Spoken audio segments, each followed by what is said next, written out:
program seeks to recruit Macedonian companies who have a specific need, and then to match the abilities of those Canadian senior experts who would like to spend from 2 to 4 weeks in Macedonia to advise these companies. Now, the individual assignments can be with a specific company, one advisor, one company for up to 4 weeks, or it can be an advisor working with multiple companies over a period up to 1 month.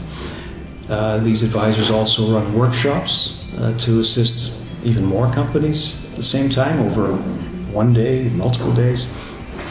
They have a lot of experience doing this, and the important thing is that they will adapt to the needs of the Macedonian companies.